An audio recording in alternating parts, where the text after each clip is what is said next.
ಎಲ್ಲರಿಗೂ ನಮಸ್ಕಾರ. ನಾನಿವತ್ತು ನಾಳೆ ಪೊಡ್ ಮಾಡಲಿಕ್ಕೆ ಇವತ್ತು ನೆನೆ ಹಾಕ್ತಾ ಇದ್ದೀನಿ. ಅದಕ್ಕೆ ಇದು ಒಂದು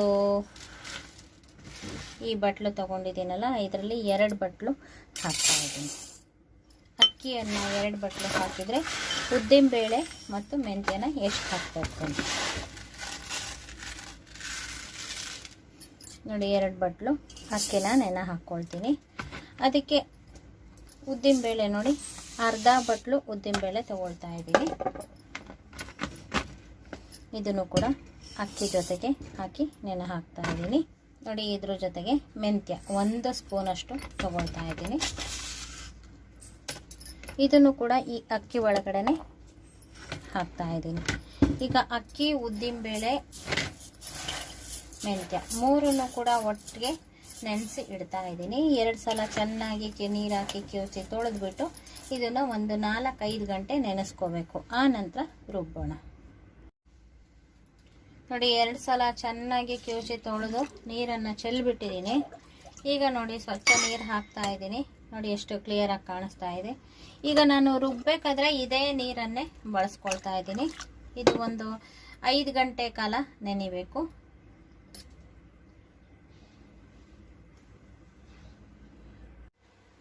ನೋಡಿ, ಈಗಾಗಲೇ 5-6 ಗಂಟೆ ನೆಂದಿದೆ. ಅಕ್ಕಿ, ಉದ್ದಿನಬೇಳೆ, ಮೆಂತ್ಯ ಪೊಡ್ಡಿಗೋಸ್ಕರ ಅಂತ ಹಾಕಿದ್ದೀನಿ. ಈಗ ನೋಡಿ, ಇದೇ ನೀರನ್ನು ಬಳಸ್ಕೊಳ್ತೀನಿ ಅಂತ ಹೇಳಿದ್ದೆ. ತುಂಬ ಜಾಸ್ತಿ ಆಗಿತ್ತು. ಇವಾಗೆಲ್ಲ ನೀರೆಲ್ಲ ಹೀರ್ಕೊಂಡು ಕಡಿಮೆ ಆಗಿದೆ. ಇದ್ರ ಜೊತೆಗೆ ಇನ್ನೊಂದು ಸ್ವಲ್ಪ ನೀರನ್ನು ಬಳಸ್ಕೊಂಡು ನಾನು ರುಬ್ಬಿ ರೆಡಿ ಮಾಡ್ಕೊಳ್ತೀನಿ. ತುಂಬ ನುಣ್ಣಗೆ ರುಬ್ಬಬೇಕು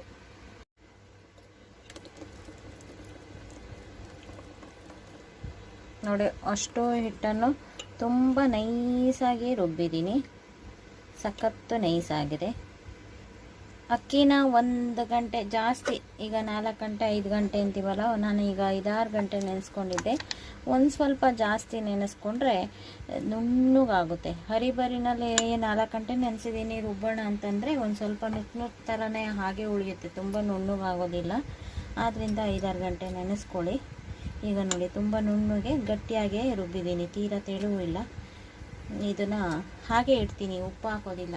ಮುಚ್ಚಿ ನೀಟಾಗಿ ಎಲ್ಲ ಕಲಸ್ಬಿಟ್ಟು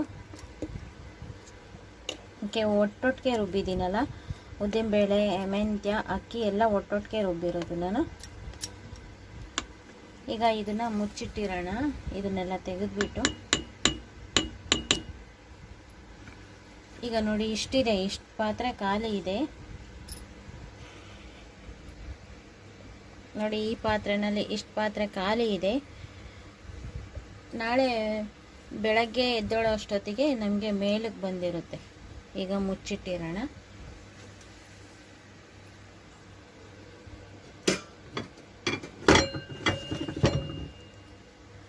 ನಾವು ಹಿಂದಿನ ದಿನನೇ ರುಬ್ಬಿಟ್ಟಿದ್ದ ಪೊಡ್ಡಿನ ಹಿಟ್ಟು ತೆಗೆಯೋದಕ್ಕಿಂತ ಮುಂಚೆ ನೋಡಿ, ಚಟ್ನಿ ಆಗಿದೆ. ಈಗ ಪೊಡ್ಡಿಗೆ ಹಾಕೋಕ್ಕೋಸ್ಕರ ಇದಿಷ್ಟನ್ನು ಹೆಚ್ಕೊಂಡು ರೆಡಿ ಮಾಡ್ಕೊಳ್ತೀನಿ ನೋಡಿ. ಈರುಳ್ಳಿ, ಹಸಿರು ಮೆಣಸಿನ್ಕಾಯಿ, ಕರಿಬೇವು ಸಣ್ಣದಾಗಿ ಹೆಚ್ಕೊಂಡಿದ್ದೀನಿ. ಇದು ಒಣಗಿದ ಕರಿಬೇವೇ ಸಣ್ಣದಾಗಿ ಮುರಿದಿಟ್ಕೊಂಡಿದ್ದೀನಿ. ಕೊತ್ತಂಬರಿ ಸೊಪ್ಪು ಕೂಡ ಸಣ್ಣದಾಗಿ ಹೆಚ್ಕೊಂಡಿದ್ದೀನಿ. ಇದನ್ನು ಲಾಸ್ಟಿಗೆ ಹಾಕಬೇಕು. ಈ ಸಾಸಿವೆ, ಕಡಲೆಬೇಳೆ ಇದೆಲ್ಲ ಒಂದು ಸ್ವಲ್ಪ ಎಣ್ಣೆಯಲ್ಲಿ ಮಾಗಿಸ್ಕೊಳ್ತಾ ಇದ್ದೀನಿ. ಗ್ಯಾಸ್ ಮೇಲೆ ಒಂದು ಫ್ರೈಯಿಂಗ್ ಪ್ಯಾನ್ ಇಟ್ಟಿದ್ದೀನಿ. ಒಂದು ಸ್ವಲ್ಪ ಎಣ್ಣೆ ಹಾಕ್ತಾ ಇದ್ದೀನಿ. ಇದಕ್ಕೆ ಸಾಸಿವೆ, ಕಡಲೆಬೇಳೆ,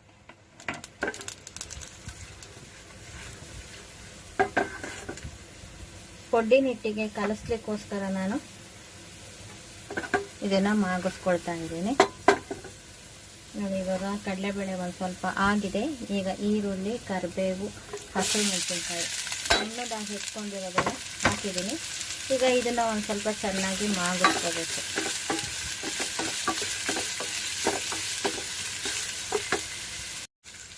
ನೋಡಿ. ಇದನ್ನು ಮಾಗಿಸ್ಕೊಳ್ತಾ ಇದ್ದೀನಿ. ಈಗ ಅರ್ಧಂಬರ್ಧ ಆಗಿದೆ. ಒಂದು ಸ್ವಲ್ಪ ಈ ಈರುಳ್ಳಿಗೆ ಆಗುವಷ್ಟು ಉಪ್ಪು ಹಾಕಿದ್ದೀನಿ. ಬೇಗ ಮೆತ್ತು ಕೂಡ ಆಗುತ್ತೆ, ಕೆಂಪು ಕೂಡ ಆಗುತ್ತೆ ನೋಡಿ. ಈರುಳ್ಳಿ ಹದವಾಗಿದೆ.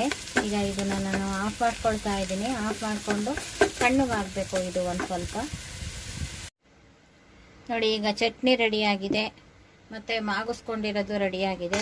ಈಗ ನಾನು ಇಡ್ಲಿ ಹಿಟ್ಟು ನೆನ್ನೆ ಪೊಡ್ಡೆನಿಟ್ಟು ರುಬ್ಬಿ ಮುಚ್ಚಿಟ್ಟಿದ್ವಲ್ಲ ಅದನ್ನು ಇವಾಗ ತೋರಿಸ್ತಾ ಇದ್ದೀನಿ ನೋಡಿ. ನೆನ್ನೆ ತುಂಬ ತಳಭಾಗದಲ್ಲಿತ್ತು, ಇವತ್ತು ಎಷ್ಟು ಮೇಲಕ್ಕೆ ಬಂದಿದೆ ನೋಡಿ. ಪರ್ಮೆಂಟೇಷನ್ ಕೂಡ ತುಂಬ ಚೆನ್ನಾಗಾಗಿದೆ, ಕಾಣುತ್ತಾ? ನೋರೆ. ಈಗ ನಾವು ಇದನ್ನು ಕೈ ಆಡಿಬಿಟ್ರೆ ಮತ್ತೆ ತಳಗಡೆ ಹೋಗುತ್ತೆ. ಇದು ಒಂದು ಸ್ವಲ್ಪ ಚೆನ್ನಾಗಿ ಒಂದು ಭಾರವಾಗಿರೋ ಸೌಟ್ ತಗೊಂಡು ಚೆನ್ನಾಗಿ ಕೈ ಆಡೋಣ. ಇದಕ್ಕೆ ನಾನು ನೆನ್ನೆ ಕೂಡ ಉಪ್ಪು ಹಾಕಿಲ್ಲ, ಈಗಲೂ ಕೂಡ ಉಪ್ಪನ್ನು ಹಾಕ್ತಾ ಇಲ್ಲ.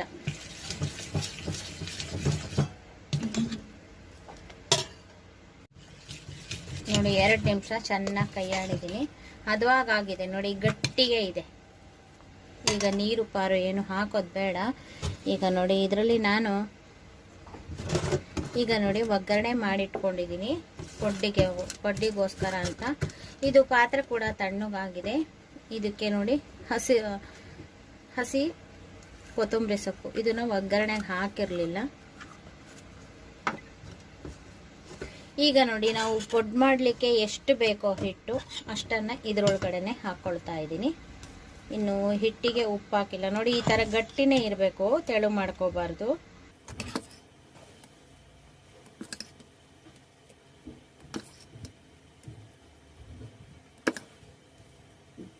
ನೋಡಿ ಇಷ್ಟು ಹಿಟ್ಟನ್ನು ನಾನು ಪೊಡ್ ಮಾಡಲಿಕ್ಕೆ ತೆಕ್ಕೊಂಡಿದ್ದೀನಿ. ಈಗ ಇದನ್ನು ನೋಡಿ ಒಗ್ಗರಣೆನೆಲ್ಲ ಚೆನ್ನಾಗಿ ಕಲಸಿದ್ದೀನಿ. ಹಿಟ್ಟು ಇಷ್ಟೇ ಗಟ್ಟಿ ಇರಲಿ, ನೀರು ಮಾಡ್ಕೋಬೇಡಿ.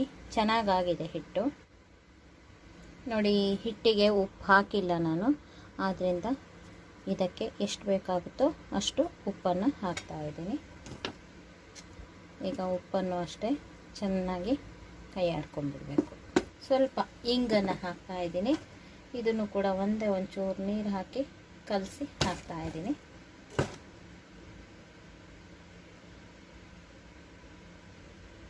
ಇಂಗು ಹಾಕಿದರೆ ಟೇಸ್ಟು ಘಮ ಎಲ್ಲ ಚೆನ್ನಾಗಿರುತ್ತೆ. ಈಗ ಇದನ್ನು ಮಿಕ್ಸ್ ಮಾಡ್ಕೊಳ್ತಾ ಇದ್ದೀನಿ. ಚೆನ್ನಾಗಿ ಬೀಟ್ ಮಾಡಿ ಮಿಕ್ಸ್ ಮಾಡಿಕೊಂಡು ಈಗ ಪೊಡ್ಡನ್ನು ಹಾಕೋಣ. ಚಟ್ನಿ ಕೂಡ ರೆಡಿಯಾಗಿದೆ. ಪೊಡ್ಡು ಹಾಕ್ಕೊಂಡು ಬಿಸಿ ಬಿಸಿ ಪೊಡ್ಡು ಹಾಕ್ಕೊಂಡು ಚಟ್ನಿ ಜೊತೆ ತಿಂತಾಯಿದ್ರೆ ಸಖತ್ತಾಗಿರುತ್ತೆ ನೋಡಿ. ಗ್ಯಾಸ್ ಹಚ್ಚಿ ಪೊಡ್ಡಿನ ಹಂಚಿಟ್ಟಿದ್ದೀನಿ. ಈಗ ಸಣ್ಣ ಉರಿ ಇಟ್ಟಿದ್ದೀನಿ. ಒಂದು ಸ್ವಲ್ಪ ಎಲ್ಲ ಕಡೆ ಸ್ಕ್ವೀಸ್ ಮಾಡ್ಕೊಳ್ತಾ ಇದ್ದೀನಿ. ಆನಂತರ ಎಣ್ಣೆ ಹಾಕೋಬೇಕು. ಒಂದು ಸ್ವಲ್ಪ ಸಣ್ಣ ಉರಿ ಇಟ್ಕೊಂಡು ಇದನ್ನು ಪಳಗಿಸ್ಕೊಳ್ಳೋದು ಅಂತ ಹೇಳ್ತೀವಿ ನಾವು. ಏಕೆಂದರೆ ತುಂಬ ದಿನದಿಂದ ಮಾಡಿರಲ್ವಲ್ಲ, ಹಾಗೆ ಇಟ್ಟಿರ್ತೀವಿ. ಇದು ನಾನ್ ಸ್ಟಿಕ್ ಆದ್ರೂ ಒಂದು ಸಲ ಎಣ್ಣೆ ಸರ್ಕೊಂಡಿದ್ದೀನಿ. ಈಗ ನೋಡಿ ಉರಿ ಜೋರು ಮಾಡ್ಕೊಳ್ತಾ ಇದ್ದೀನಿ. ಎಲ್ಲದಕ್ಕೂ ಸ್ವಲ್ಪ ಎಣ್ಣೆ ಹಾಕಬೇಕು.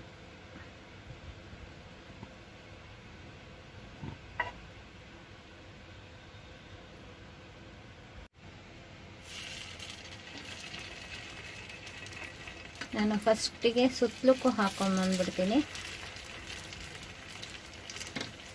ಆನಂತರ ಮಧ್ಯದಕ್ಕೆ ಹಾಕ್ತೀನಿ.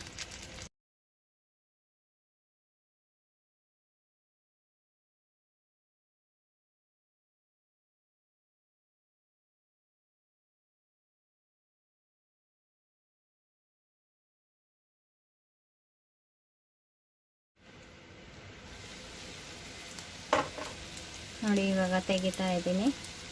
ಮಗ್ಚಾಕಬೇಕು ನೋಡಿ, ಚೆನ್ನಾಗಿ ಬೆಂದಿದೆ.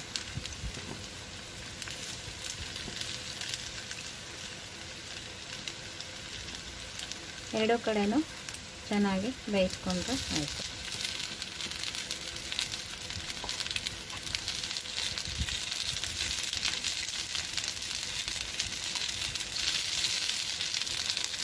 ತುಂಬ ಚೆನ್ನಾಗಿ ಹುಬ್ಬಿ ಬರ್ತಾ ಇದೆ ನೋಡಿ, ಸಕ್ಕತ್ತಾಗಿ ಬರ್ತಾ ಇದೆ. ಸೈಡಿಂದು ಇನ್ನೂ ಒಂದು ಸ್ವಲ್ಪ ಹದವಾಗಿ ಆಗಬೇಕು. ಒಂದು ಸ್ವಲ್ಪನೂ ಅಂಟ್ಕೊಳ್ಳೋದಿಲ್ಲ, ತುಂಬ ಚೆನ್ನಾಗಿ ಬರುತ್ತೆ.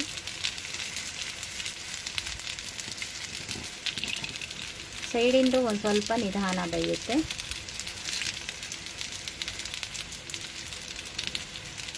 ಸೆಂಟ್ರಿನ್ ಮಾತ್ರ ತುಂಬ ಚೆನ್ನಾಗಿ ಬೇಗ ಬೆಂದ್ಬಿಡುತ್ತೆ.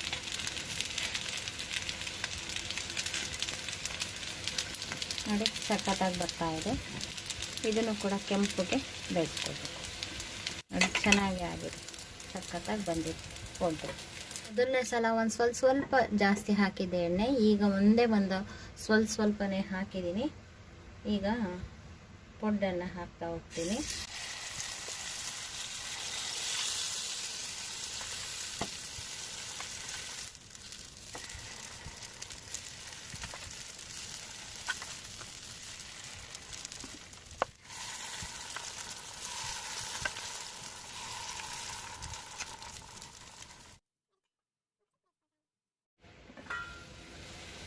ನೋಡಿ ಎರಡನೇ ಇಬ್ಬೆ ಕೂಡ ಬೇಯ್ತಾ ಇದೆ.